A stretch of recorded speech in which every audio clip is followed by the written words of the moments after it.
हा व्यवहारी अपूर्णांक आहे आणि त्याचं तुम्हाला दशांश मध्ये रूपांतर करायचं.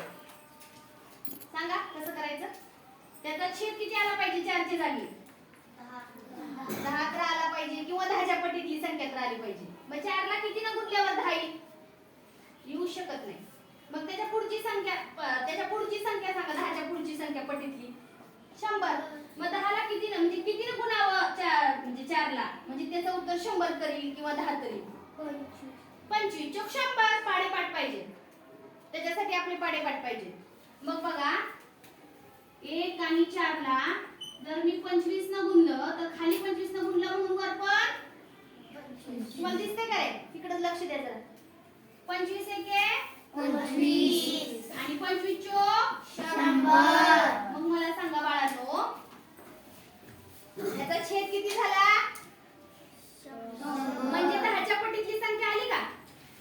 दशांश अपूर्णांक म्हणजे त्याचा छेदावर लक्ष द्यायचं फक्त. छेदाच्या जागी 10 तर पाहिजे, 100 तर पाहिजे, 1000 तर पाहिजे म्हणजे 10च्या पटीतल्या संख्या पाहिजे. बरोबर? तरच तुम्हाला त्याचं दशांश अपूर्णांकात रूपांतर करता येतं. मग मी सांगितलं पॉइंट कुठे द्यायचा? कसं द्यायचं पॉइंट? छेदाकडे बघायचं. छेदात जेवढे शून्य आहेत ना तेवढे घर तुमच्या उजव्या हाताला सोडून द्यायचे. 1 2 म्हणून एक घर सोडलं, 2 घर सोडलं आणि इथं पॉइंट दिला. मग इथं शून्य लिहिलं आणि वरती पुढे पॉइंट 25 लिहून टाकलं. किती आलं दशांश अपूर्णांक? कसं काढलं? 1/4 होतं व्यवहारी अपूर्णांक आणि त्याचं रूपांतर तुम्ही दशांश अपूर्णांकात कसं केलं? तर त्याचा छेद आपण 100 करण्यासाठी खाली 25 न गुणलं, वर 25 न गुणलं आणि मग त्याचं उत्तर आलं 25/100 आणि मग 100 आहे तिथं 2 शून्य आहेत म्हणून उजवीकडे 2 घर सोडले. 1 2 आणि इथं पॉइंट दिला.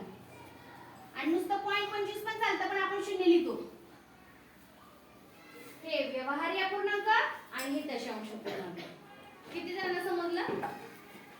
सोपं आहे का अवघड आहे? सोपं. आता हे सांगा मला 3/4 चं कसं करणार?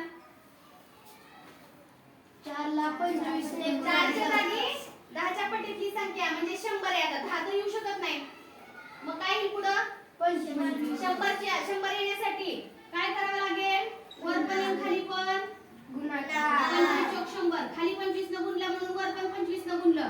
25 3 75 आणि 25 चोक 100. मग मला सांगा बाळांनो हे 2 घर सोडायचे का एक घर सोडायचं? 2. कारण खाली 2 शून्य आहेत. मग एक घर सोडलं, 2 घर सोडलं. 75 च्या पुढे 2 घर सोडले आणि इथं पॉइंट दिला.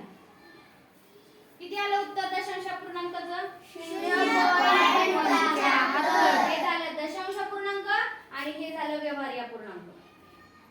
समजलं? सोपं आहे? चला सोडवा. याच्यातलं 1 मिनिट हे काढा. स्वाध्याय 17.1 गाईड मध्ये बघा. पान नंबर 210 वर 17.1 17.2 17.3 17.4 इथपर्यंतचा स्वाध्याय घरून सोडवून आणायचा आहे. प्रश्न वाचायचा आहे, पर्याय वाचायचे आणि अचूक उत्तराला गोल करायचा आहे. कच्चं काम वहीमध्ये करायचे. जो प्रश्न सुटणार नाही तो प्रश्न आपण वर्गात घेऊया. आता हे सगळ्यांनी वहीत लिहून घ्या छानपैकी.